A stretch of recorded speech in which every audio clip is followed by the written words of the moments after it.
یہ مفتی سلمان اجہری کا بیان ہے، اسے ضرور سنیں، بہت ہی پیارا بیان ہے۔ چلیے بیان کو شروع کرتے ہیں۔ الحمد للہ الحنان المنان الذي خلق الانسان وعلمه البيان والصلاة والسلام على رسوله سيد الانس والجان وعلى آله واصحابه ذوي الخير والاحسان، اما بعد فاعوذ باللہ من الشیطان الرجیم، بسم اللہ الرحمن الرحیم۔ یا قوم ادخلوا الارض المقدسة التي كتب الله لكم ولا ترتدوا على ادباركم فتنقلبوا خاسرین۔ صدق اللہ مولانا العظیم وبلغنا رسوله النبی الامین المتین المختار الکریم ونحن على ذلك من الشاہدین والشاکرین والحمد للہ رب العالمین۔ بارگاہ رسالت معاب صلی اللہ تعالی علیہ وسلم میں درود پاک کا ہدیہ پیش کریں۔ اللہم صلی علی سیدنا و مولانا محمد معدن الجود والکرم وآلہ واصحابہ الکرام وابنہ الکریم وبارک وسلم صلاة دائمتا سرمدا ابدا۔ عزیزان گرام وقار، آج جمعۃ الوداع ہے، رمضان المبارک کا یہ آخری جمعہ۔ آج کے دن بے حساب لوگوں کی مغفرت ہوتی ہے۔ رمضان المبارک میں جتنے لوگ بخشے گئے ہر رات، ان ساری راتوں میں جتنے بخشے گئے ان کے برابر آج کے دن مغفرت ہوتی ہے۔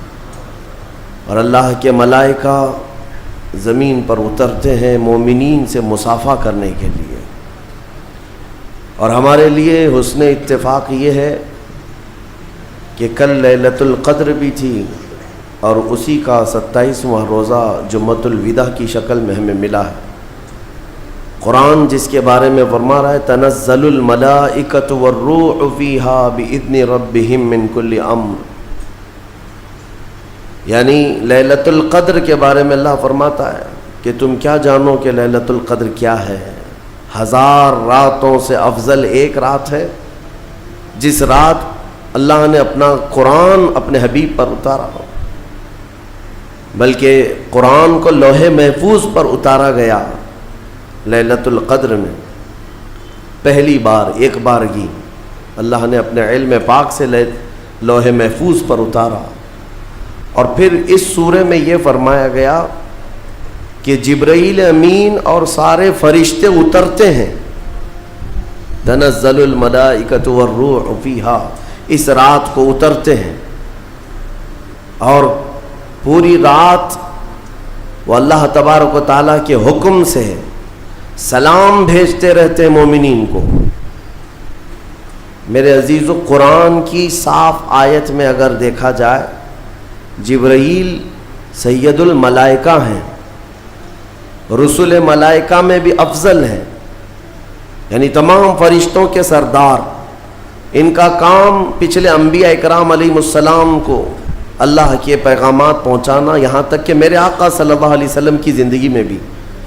تو حضور کی زندگی پاک میں آپ کا آنا جانا کثرت سے ہوتا رہا، وہی لے کر آتے، پیغامات لے کر آتے، لیکن آپ کے بعد پھر کوئی نبی نہیں آئے گا۔ حضور پاک صلی اللہ علیہ وسلم کے بعد اب کوئی نبی آنے والا نہیں قیامت تک۔ پھر جبرائیل حضور پاک صلی اللہ علیہ وسلم کی ظاہری وفات کے بعد اگر جبرائیل امین اس زمین پر کبھی آتے ہیں تو وہ صرف لیلۃ القدر میں آتے ہیں۔ آج بھی آتے ہیں۔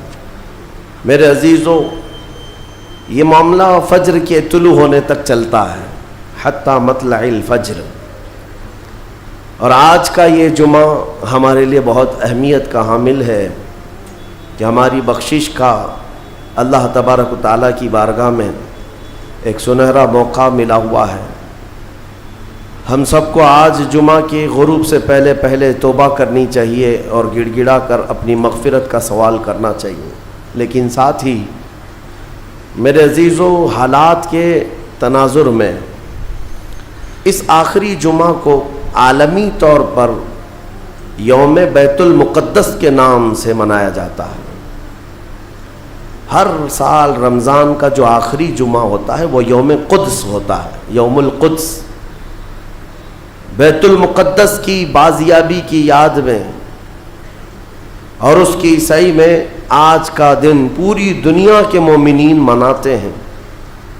فادرز ڈے ہے, مدرز ڈے ہے, یعنی چلڈرنز ڈے ہے, پتہ نہیں کون کون سے ڈے ہے, لیکن بیت المقدس کا جو دن ہے وہ رمضان المبارک کے آخری جمعہ کو. میرے عزیزوں, آج مجھے بیت المقدس کے سلسلے میں آپ کو کچھ بیداری لانے کی ضرورت ہے. آپ یہ اگر سمجھتے ہو کہ ان سے ہمارا کیا تعلق ہے, وہ فلسطین کی بستی میں ہے, ہم یہاں ہندوستان میں ہیں. پوری دنیا کے مسلمانوں کا تعلق بیت المقدس سے ہے حدیث رسول کے مطابق, اور آپ کو وہاں کے حالات یوں سمجھ لیں کہ ایسی ہے کہ وہاں بخار چڑھے گا تو پوری کائنات کے مومنین میں بخار آنا ہے. وہاں کے حالات جو بھی تبدیل ہوں گے اس کا اثر پوری دنیا کے مومنین پر ہونا ہے. ہمارا رشتہ وہاں سے مضبوطی کے ساتھ جڑا ہے. وہ انبیاء کی سرزمین ہے. حضور پاک صلی اللہ تعالی علیہ وسلم کی کئی حدیثیں فلسطین اور بیت المقدس کو لے کر کے جو قیامت کے قریب ہونے والی ہیں, وہ بشارتیں بھی ہیں. میں تھوڑی سی تاریخ آپ کے سامنے رکھوں میرے عزیزو. آج وہ بیت المقدس جو مومنین کا قبلہ اول رہا, 17 مہینے تک میرے آقا صلی اللہ علیہ وسلم خود بیت المقدس کی طرف منہ کر کے نماز پڑھتے رہے. پھر مدینہ طیبہ میں بیت المقدس کی بجائے قبلہ تحویل ہو گیا خانہ کعبہ کی طرف. اس بیت المقدس میں روایات کے مطابق 30,000 کے قریب انبیاء اکرام علیہ السلام آرام فرما ہے. 30,000 کے قریب انبیاء اکرام وہاں پر دفن ہیں. اور قرآن جس کے بارے میں کہتا ہے الذی بارکنا حولہ, سبحان الذی اسری بعبدہ لیلا من المسجد الحرام الی المسجد الاقصی الذی بارکنا حولہ. پاک ہے وہ ذات جس نے اپنے بندے خاص کو, اپنے نبی کو سفر کرایا معراج کا, مسجد حرم سے مسجد اقصی تک. مسجد اقصی کا ذکر آیا ہے 15ویں پارے کے شروع میں, اور مسجد اقصی تک سفر کرایا. کون سی مسجد؟ اللہ فرماتا الذی بارکنا حولہ, جس کے ارد گرد ہم نے برکتیں رکھی ہیں, جس کے ارد گرد برکتیں رکھی ہیں. آپ یہ سوچ رہے ہیں کہ بیت المقدس کو جاننا کیوں ضروری ہے؟ یہی سوال حضور پاک صلی اللہ تعالی علیہ وسلم کی زوجہ مطہرہ, ہم مومنوں کی ماں سیدہ میمونہ رضی اللہ تعالی عنہا نے عرض کیا تھا, افتنا یا نبی اللہ عن بیت المقدس, یا رسول اللہ صلی اللہ تعالی علیہ وسلم فی بیت المقدس, بیت المقدس کے بارے میں آپ ہمیں کچھ ارشاد فرمائیں. وہ کیا ہے, ہمارے لیے کتنی اہمیت کا حامل ہے بیت المقدس؟ نبی پاک صلی اللہ تعالی علیہ وسلم نے فرمایا انہو ارض المحشر والمنشر, وہ زمین تمام لوگوں کے حشر کی جگہ ہے. محشر قائم ہونے کی جگہ فرمایا میرے آقا نے.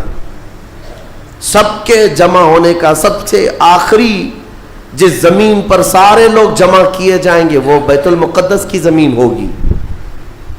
حضرت میمونہ نے پوچھا یا رسول اللہ صلی اللہ تعالی علیہ وسلم اس کے متعلق کوئی فضیلت؟ فرماتے ہیں میرے آقا صلی اللہ علیہ وسلم من احل بحجۃ او بعمرۃ من المسجد الاقصی الى المسجد الحرم غفر اللہ له ما تقدم من ذنبه او وجبت له الجنہ او كما قال رسول اللہ صلی اللہ علیہ وسلم. میرے آقا فرماتے ہیں جس نے مسجد اقصی بیت المقدس سے عمرے کا یا حج کا احرام باندھا اور مسجد اقصی سے مسجد حرم تک آیا, عمرہ کیا یا حج کیا, جو کچھ بھی پچھلے زندگی میں کیا تھا اللہ سب معاف فرمائے گا. اور روایت میں یہ بھی وجبت لہ الجنہ, اس کے لیے جنت واجب ہو جائے گی. اس سفر کے بارے میں اب سنو, سب کی استطاعت تو نہیں ہے. حضرت بی بی میمونہ نے یہی سوال کیا کہ جس کی طاقت نہ ہو میرے آقا وہ کیا کرے, بیت المقدس نہیں جا سکتا, سنو اگر اس کی اہمیت سارے مسلمانوں کے لیے نہ ہوتی تو میرے آقا صلی اللہ علیہ وسلم یہ نہیں فرماتے وَمَن لَّمْ يَسْتَطِعْ فَلْيَهْدِ زَيْتَهُ. حضور صلی اللہ علیہ وسلم فرماتے ہیں اگر کسی کی طاقت نہیں ہے تو وہ تھوڑا تیل تو اس کے پاس ہو سکتا ہے، وہ تیل ہدیہ کر کے بیت المقدس بھیجے تاکہ بیت المقدس میں تمہارے بھیجے ہوئے تیل سے اگر چراغ بھی جلایا گیا یہ ثواب اس کو بھی ملے گا، عمرے کا ثواب ملے گا. یہ حدیث پاک میں ہے کہ اگر تمہارے یہاں سے ہدیہ کیے ہوئے بھیجے ہوئے تیل کو بیت المقدس میں کسی نے چراغ میں روشن کیا تو فرمایا گیا اس کے برابر اسے بھی ثواب ملے گا. یہ یوں ہی نہیں میں عرض کر رہا ہوں میرے عزیزو، اس کی اہمیت کا اندازہ آپ کو ہونا چاہیے. اور قیامت قریب کیسے آئے گی اس کے متعلق بھی حالات یہی میرے آقا نے فرمایا عمران بیت المقدس خراب یثرب وخراب یثرب فتح قسطنطینیہ وفتح قسطنطینیہ ظہور الملحمہ وظہور الملحمہ خروج الدجال او کما قال النبی صلی اللہ علیہ وسلم. یہ سیدنا معاذ بن جبل رضی اللہ تعالیٰ عنہ سے روایت حدیث ہے. میرے آقا فرماتے ہیں بیت المقدس آباد کر دیا جائے گا اور مدینہ ویران کر دیا جائے گا. مدینے کی ویرانی بیت المقدس کی آبادی ہوگی. بیت المقدس کے ارد گرد بڑی بڑی عمارتیں بن جائیں گی، آبادیاں بڑھ جائیں گی. اور مدینے کی ویرانی وہ کس طرح کی ویرانی وہ اللہ کے حبیب صلی اللہ تعالیٰ علیہ وسلم ہی بہتر جانتے ہیں. مدینہ زادہ اللہ شرفا و تعظیما، وہ ہمارے دلوں کی دھڑکن ہے، وہ ہمارے آنکھوں کا سرور ہے. اور پھر آگے میرے آقا فرماتے ہیں پھر مدینے کی ویرانی قسطنطنیہ کے فتح کا سبب ہو جائے گی. قسطنطنیہ استنبول کو کہتے ہیں جو ترکی کا شہر ہے. حضور پاک صلی اللہ علیہ وسلم نے فرمایا مومنین اس کو فتح کر لیں گے. اور قسطنطنیہ کا فتح ہونا نہیں بلکہ اس سے پہلے ملحمۃ الکبریٰ ایک بہت بڑی جنگ ہوگی دنیا میں. اس سے بڑی جنگ نہ کبھی پہلے ہوئی تھی نہ بعد میں ہوگی. یہ کس کے درمیان؟ مومنین اور کفار و مشرکین کے بیچ. اس جنگ کی جگہ بھی میرے آقا نے بیان فرمائی، وہ ملک شام ہوگا، وہ دمشق کے قریب میدان میں جنگ ہوگی. تمہارے خلاف لڑنے والے 80 جھنڈوں کے نیچے آئیں گے اور ہر جھنڈے کے نیچے 12,000 کی فوج ہوگی، یعنی تقریباً 9,60,000 کی فوج صرف مومنین سے لڑنے کے لیے حاضر ہوگی ایک میدان. اس میں جو مومنین مسلمان جتنے جائیں گے وہ کتنی تعداد ہے وہ اللہ بہتر جانے، لیکن میرے آقا نے فرمایا پہلے دن 1/3 حصہ میدان چھوڑ کر بھاگ جائے گا مسلمانوں کا. اور حضور پاک فرماتے ہیں وہ پورے روئے زمین کے سب سے بدترین لوگ ہوں گے، ان کی توبہ کبھی نہیں قبول ہوگی. جو میدان چھوڑ کر بھاگ چکے ہوں گے ان کی توبہ کبھی نہیں قبول ہوگی. دوسرے دن 1/3 جماعت 1/3 جماعت مومنین کی شہید ہو جائے گی، سب قتل ہو جائیں گے. اور حضور فرماتے ہیں وہ روئے زمین کے سب سے اعلیٰ قسم کے شہداء ہوں گے، سب سے افضل شہداء ہوں گے. اور میرے آقا صلی اللہ علیہ وسلم فرماتے ہیں 1/3 حصہ مسلمانوں کا باقی ہوگا. اللہ رب العزت اسی ٹکڑے کو فتح عظیم عطا فرمائے گا، فتح سے ہمکنار ہوں گے. اور اس کے بعد قسطنطنیہ فتح ہوگا. قسطنطنیہ فتح ہوتے ہی دجال ظاہر ہو جائے گا، دجال کا خروج ہوگا پوری دنیا میں. لیکن یہ بڑی جو علامتیں میرے آقا نے بیان فرمائی کہ دجال کا ظاہر ہونا، اس بڑی جنگ کا ہونا، یہ قسطنطنیہ کا فتح ہونا، ان سب کی اسٹارٹنگ کہاں سے ہوگی؟ وہ بیت المقدس سے. اس لیے بیت المقدس کو سمجھنا ہمارے لیے بہت ضروری ہے. آج یہودیوں کے تسلط میں ہے بیت المقدس، ان ظالم اور غاصب یہودیوں کے پنجوں میں ہے بیت المقدس. اور یہ آج کی مارکہ آرائی نہیں ہے. بیت المقدس کے اندر یہ مارکہ آرائی، جھڑپیں ایک دوسرے کے ساتھ پچھلے 4000 سال سے چل رہی ہیں، آج کی نہیں ہے. یہ 4000 سال پرانی تاریخ ہے بیت المقدس کی. اور بیت المقدس جو آج فلسطین کی سرزمین پر واقع ہے، جس شہر میں وہ واقع ہے اس کو یروشلم کہتے ہیں. اور یہ حضرت ابراہیم علیہ السلام کا آباد کیا ہوا ہے. سیدنا ابراہیم علیہ السلام عراق کے رہنے والے تھے. عراق کے دریائے فرات کے قریب ایک چھوٹی سی بستی تھی بابل کے قریب. وہاں سے ہجرت کر کے ابراہیم علیہ السلام فلسطین آئے اور وہاں ان کی اولاد ہوئی. ابراہیم علیہ السلام پوری دنیا میں 2 مقدس سرزمینوں کو آباد کرنے والے نبی ہیں. حضرت ابراہیم علیہ السلام سے ایک بیٹے پیدا ہوئے اسحاق علیہ السلام. اسحاق علیہ السلام کو حضرت ابراہیم علیہ السلام نے فلسطین میں آباد کر دیا. اور دوسرے بیٹے ابراہیم علیہ السلام کے سیدنا اسماعیل علیہ السلام، اور حضرت اسماعیل علیہ السلام کو مکۃ المکرمہ میں آباد کیا. ابراہیم علیہ السلام کے 2 بیٹے 2 مقدس سرزمینوں کو آباد کرنے والے ہیں. ایک مکہ کو آباد کرتے ہیں اور ایک فلسطین بیت المقدس کو آباد کرتے ہیں. اور بنی اسرائیل اسی خاندان کو کہتے ہیں. ابراہیم علیہ السلام کے نیچے جو خاندان آیا حضرت یعقوب علیہ السلام کی اولاد، اور تقریباً سارے انبیاء کرام علیہ السلام جو بنی اسرائیل کے ہیں وہ اسی فلسطین کی سرزمین میں پیدا ہوتے رہے یا پھر ہجرت کر کے وہیں آئے. بڑے بڑے اگر نبیوں کا نام میں اگر ذکر کروں یہ سب فلسطین میں ہیں. حضرت ابراہیم علیہ السلام، حضرت اسحاق علیہ السلام، حضرت یعقوب علیہ السلام، حضرت یوسف علیہ السلام، حضرت داؤد علیہ السلام، حضرت سلیمان علیہ السلام، حضرت زکریہ علیہ السلام، حضرت موسیٰ علیہ السلام، حضرت عیسیٰ علیہ السلام، حضرت یحییٰ علیہ السلام، یہ سب کے سب وہیں بیت المقدس کے ارد گرد آباد. وقت کے جلیل القدر پیغمبر بلکہ یہ رسولان اعظام ہیں، یہ سب فلسطین کی سرزمین پر آباد رہے. اس سے آپ اندازہ کر سکتے ہیں کہ وہ زمین کتنی برکت والی ہوگی، وہ زمین کتنی متبرک ہے. اور اس زمین کی چھوٹی سی اگر میں آپ کو تاریخ بتاؤں تو ابراہیم علیہ السلام کی اولاد کے آباد ہونے کے بعد بنی اسرائیل یہ سرکش قوم ہے بنی اسرائیل. یہ ادھر ادھر بھاگ کر چلے گئے، فلسطین میں آباد نہیں رہے، برسوں بھاگے پھرتے رہے. پھر موسیٰ علیہ السلام کا جب زمانہ آیا تو اللہ تعالیٰ نے آپ کو حکم دیا، اے موسیٰ آپ اپنی قوم کو لے کر اس ارض مقدس میں جائیں. مقدس سرزمین، قرآن میں بھی اللہ نے اس کو مقدس سرزمین فرمایا. یا قوم ادخلوا الارض المقدسہ. موسیٰ علیہ السلام نے کہا ہے میری قوم چلو مقدس زمین پر جاتے ہیں، اور پیٹ پھیر کر بھاگنا مت ورنہ خسارے میں آؤ. مفتی سلمان جھری کا بیان اچھا لگا ہو تو لائک کریں، سبسکرائب ضرور کریں، اس ویڈیو کو اپنے دوستوں میں شیئر کریں. چلیے قرآن پاک کی تلاوت شروع کرتے ہیں. اعوذ باللہ من الشیطان الرجیم، بسم اللہ الرحمن الرحیم. من قبل وحوثوا بها متشابها ولهم فيها أزواج مطهرة وهم فيها خالدون.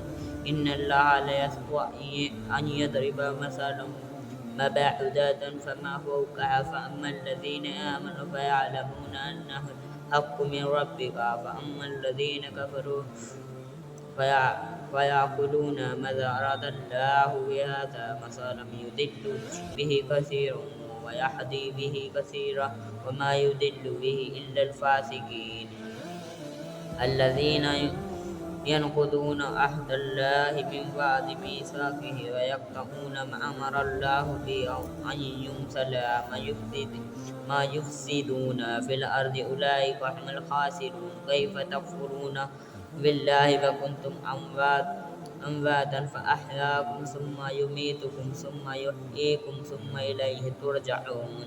هو الذي خلق لكم ما في الأرض جميعا ثم استوى إلى السماء فسواهن سبع سماوات وهو بكل شيء عليم. وإذا قال ربك للملائكة إني جاعل في الأرض خليفة قالوا تجعل فيها من يفسد فيها ويسفك الدماء ونحن نسبح بحمدك ونقدس لك قال إني أعلم ما لا تعلمون.